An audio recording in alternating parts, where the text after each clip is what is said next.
Jean-Louis, nous sommes en studio cette fois pour parler du Grand Prix d'Espagne. Alors le circuit de Catalogne, tout le monde le connaît, on va peut-être pas le présenter, enfin si peut-être pour les nouveaux arrivants. Quelles sont les spécificités de ce tracé espagnol? Vous avez raison de le dire, tout le monde le connaît, parce que c'est là que se déroulent maintenant depuis des lustres tous les essais préliminaires et les essais privés de la Formule 1. Alors, il est bon de rappeler qu'il y a une ligne droite qui est importante. La plus longue, c'est celle du Chine à Shanghai, qui est de 1100 et quelques mètres, et celle-là, elle est de 1000 mètres, 1047 mètres, j'ai lu exactement. Donc c'est un morceau à avaler assez dur pour les moteurs. D'autant qu'il faut beaucoup d'appui aérodynamique, car derrière cette ligne droite, ça tourne dans tous les sens, et notamment après, la chicane rapide après la ligne droite, il y a un célèbre virage numéro 3, premièrement qui attaque à 180 km/h et qui se termine à 260. C'est en montée, en dévers. Alors vous imaginez les cervicales des pilotes et les muscles, tout ça c'est extrêmement dur. Ça c'est vraiment les points extrêmement critiques du circuit. Et puis je vais ajouter l'asphalte très abrasif et donc qui est très exigeant pour les pneus. Alors justement, revêtement très agressif, mais pour autant les équipes n'ont pas choisi toutes d'opter pour des pneus durs qu'elles n'ont d'ailleurs pas toutes essayées. Oui, c'est vrai, et ça c'est très important parce que pour la première fois depuis le début de la saison, on avait auparavant, je le rappelle, super tendre, tendre, médium. Là, on va avoir tendre, médium et dur. Et c'est la première fois qu'on va voir des pneus aussi costauds que cela. Et bien entendu, ça va changer toutes les stratégies et le choix des pneus d'ailleurs de toutes les équipes. Attention aux pneus trop tendres parce qu'ils risquent des soucis. En tout cas, je pense qu'on aura beaucoup de changements de pneus. Je reviens sur la partie aérodynamique, Jean-Louis. On sait que de nombreuses équipes vont arriver avec des évolutions, alors qui et quoi? La plupart du temps, ce sont les évolutions dites aéro de moyenne vitesse qui commencent à arriver. Il faut préparer, je dirais, l'été, c'est-à-dire le Canada, l'Autriche, la Grande-Bretagne, l'Allemagne et quelquefois même la Hongrie, mais la Hongrie c'est proche de Monaco. Donc on va avoir de nouveaux ailerons de tous les côtés, ailerons avant, ailerons arrière, et probablement encore des différences d'appui aérodynamique, des hauteurs de caisse, ou des gardes au sol plutôt, à régler différemment. Donc il y a beaucoup de choses. Et puis, il y aura aussi, vous savez, le système des jetons qui permet de changer, de modifier les moteurs.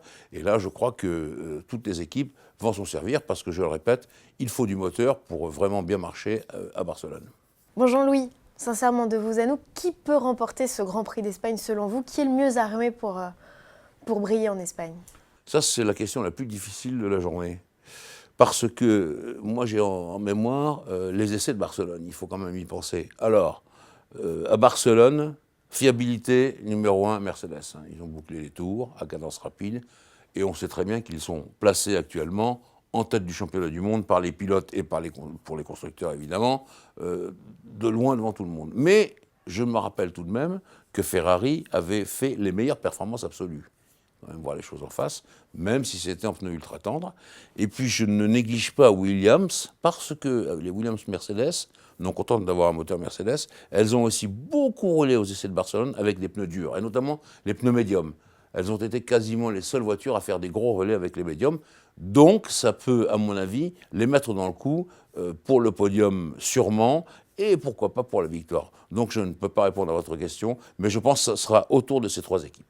C'est un peu l'événement qui s'est déroulé la semaine dernière, un peu sorti de nulle part, le changement de place de Daniil Kvyat qui passe donc chez Toro Rosso et Max Verstappen qui le remplace.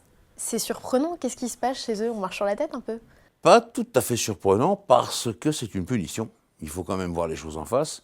Daniil Kvyat, il n'a pas vraiment fortement rivalisé avec Daniel Ricciardo.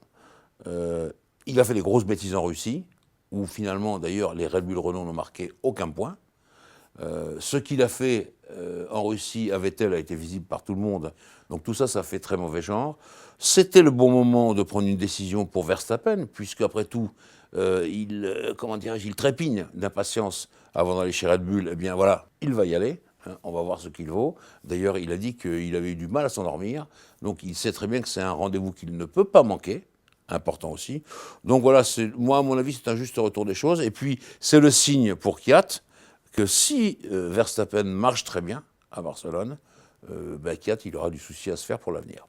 On parle quelques minutes des essais. et des premiers tours de roue d'Esteban Ocon qui auront lieu donc ce week-end. Ben oui, moi j'aurais préféré déjà qu'il soit aux essais en Russie, mais bon, ils ont préféré Sirotkin. Je comprends pourquoi à peu près. D'ailleurs, il n'a pas si mal marché que ça. Esteban Ocon, il a fait sa première course de DTM. Ça n'a pas très bien marché, mais le pauvre, ce n'est pas de sa faute. Il s'est fait percuter à l'arrière, donc bon, fin de l'histoire. Il va faire les essais du vendredi matin, et puis ensuite, ses essais de pneus de Barcelone. Et donc, ça va le mettre en condition pour bien faire, pour bien s'habituer à la voiture, et pourquoi pas, et peut-être arriver. Hein. Vous savez que c'est comme ça que ça se passe. Hein. Je vois ce qui s'est passé chez Red Bull. Pourquoi pas, si Palmer ne donne pas de meilleurs résultats, même si Frédéric Vasseur dit qu'il peut progresser, pourquoi pas un beau jour retrouver Ocon directement pour le Grand Prix. Donc c'est le moment de le voir. Je fais une petite parenthèse parce que vous avez parlé des essais d'après Grand Prix d'Espagne. Effectivement, Pirelli convie tout le monde à tester des pneus après la course. Oui, parce que c'est le bon circuit. On connaît toutes les données techniques et les données électroniques des voitures. Deuxièmement, l'asphalte est, comme vous l'avez dit, très agressif. C'est le bon moment pour tester les pneus et surtout les nouveaux pneus.